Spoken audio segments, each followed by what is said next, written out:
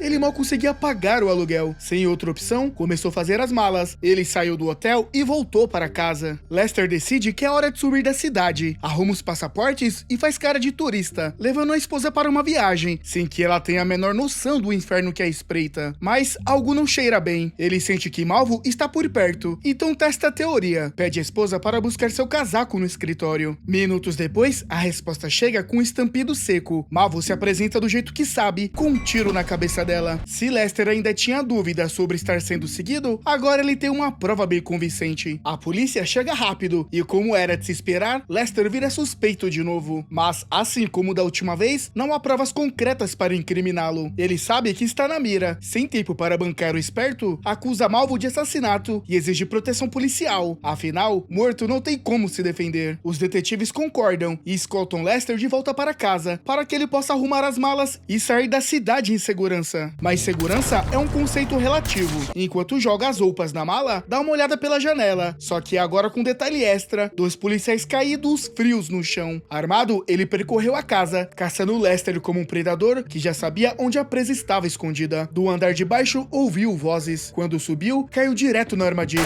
Lester, pela primeira vez na vida, pensou à frente de Malvo, e o resultado foi imediato, um ferimento na perna. Quando Lester voltou pro quarto, Malvo já não estava mais lá. Ferido, ele havia fugido para uma cabana próxima, tentando estancar o sangue e bolar um plano. Mas, desta vez, o jogo virou. John, o policial que Malvo ameaçou um ano antes, viu um carro suspeito parado em frente à cabana e o encontrou. Desta vez, não havia aviso, não havia conversa. John puxou o gatilho 3 vezes, 3 tiros certeiros no rosto. Malvo caiu morto antes de sequer entender o que aconteceu. Na cabana, os investigadores encontraram um verdadeiro acervo de horror. Gravações onde Malvo detalhava cada um de seus assassinatos. E lá estava uma fita com o nome de Lester. Dentro dela, a prova de que ele estava envolvido no assassinato do policial. Agora Lester não era mais um homem livre. Sem saída, roubou uma moto de neve e fugiu para as montanhas. A polícia veio atrás, alertando sobre o gelo fino, mas Lester não ouviu, ou talvez tenha achado que, como sempre, daria um jeito, mas dessa vez não deu. Ele perdeu o controle, bateu a moto e continuou correndo a pé, mas, eventualmente, o inevitável aconteceu, o gelo cedeu. Lester despencou nas águas geladas, onde encontrou seu fim. Seu corpo jamais seria encontrado até a primavera.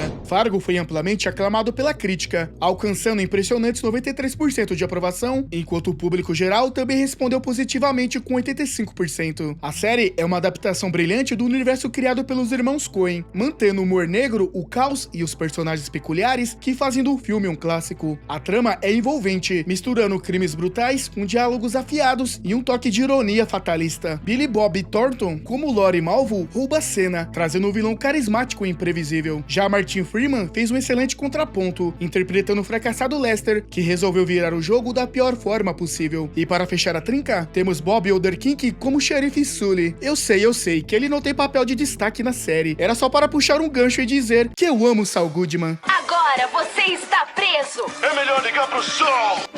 Oi, sou o Saul Goodman. Você sabia que tem direitos? No entanto, alguns episódios no meio da temporada poderiam ser mais ágeis, já que a narrativa desacelera um pouco antes de engrenar novamente. Uma curiosidade interessante é que os criadores da série decidiram não adaptar diretamente o filme de 1996, mas criar uma nova história dentro do mesmo universo, respeitando seu tom e atmosfera. Fargo entrega uma história envolvente, atuações impecáveis e um roteiro inteligente, mas perde um pouco do ritmo em alguns momentos que, na minha opinião, não atrapalha a trama. Ainda assim, é uma das melhores séries de crimes dos últimos anos. Dito isso, minha nota para Fargo é 10 de 10. E galera, de 0 a 10, qual seria a sua nota para esse filme? E se você não gosta de comentar, deixa o like, principalmente você que chegou até aqui. Vou ficando por aqui e até a próxima.